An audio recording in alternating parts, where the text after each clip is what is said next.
মদিনায় যত মুনাফিক ছিল জমের মতো ভয় পাইতো সাইয়েদনা ওমরকে।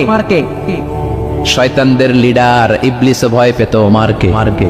বিশ্বনবী বলেন ওয়াল্লাযী নাফসি বিয়াদিহি, ওমর ওই সত্তার কসম যেই সত্তার হাতে আমার আত্মা, মা লাকিয়াকা শাইতানু সালিকান ফাজ্জান ইল্লা সালাকা ফাজ্জান গায়রা ফাজ্জিক।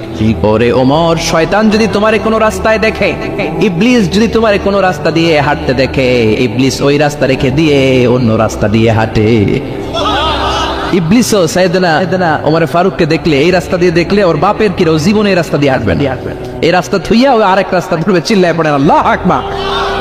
কাফেররা ভয় পেত, মুনাফিকরা ভয় পেত, শয়তান ভয় পেত, এমনকি বিশ্বনবীর বিবিরাও ভয় পেত। সুবহানাল্লাহ পড়েন। বিশ্বনবীর বিবিরা বিশ্বনবীরে ধরলেন, আমার এইটা কিনা দেন, ওইটা দেন। বিশ্বনবী কয় টাকা নাই, ক্ষমতা নাই, সামর্থ্য নাই, বেশি কথা কইলে তালাক নিয়ে যাও, তোমাদের চেয়েও সুন্দরী অনেক সতী সাধবী নারী আল্লাহ ব্যবস্থা করে দিবে। বিবিরা মাঝে মাঝে খুনসুটি করতো, নবীরে ধরতো, এইটা নাই ওইটা নাই, এটা দেয় এটা দেয়। একবার সব বিবিরা টাইট করে ধরছে, ও নবী, আয়েশার ঘরে যেদিন থাকেন সাহাবারা বেশি হাদিয়া পাঠায় কেন, আমাদের ঘরে যেদিন থাকেন পাঠায় না কেন? কালকে জুমার নামাজের পরে ঘোষণা দিবেন সবার ঘরে সমান সমান হাদিয়া। নবী কয় আমি হাইতান্ন। ও মিয়া, কে হাদিয়া দিবে, কটুক দিবে, এটা কি ইমাম সাহেবের কাজ? ইমাম সাহেবের বাসায় কে কোন দিন কি খাওয়াবে, কি গিফট দিবে, এটা তো কে যে গিফট দিবে তার ব্যাপার।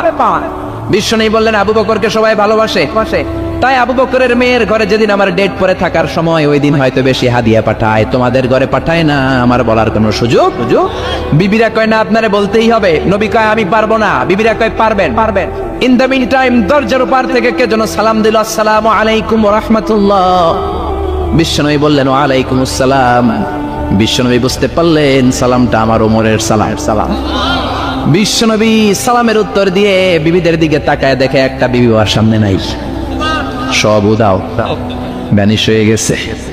ওমর সুবহানাল্লাহ পড়বেন না? এই জন্য ওমরকে শয়তানও ভয় পেত। আমাদের বাচ্চাদেরকে, আমার মেয়ে একটা মাত্র মেয়ে, খাইতে চায় না, শুধু আমার মেয়ে না, অধিকাংশ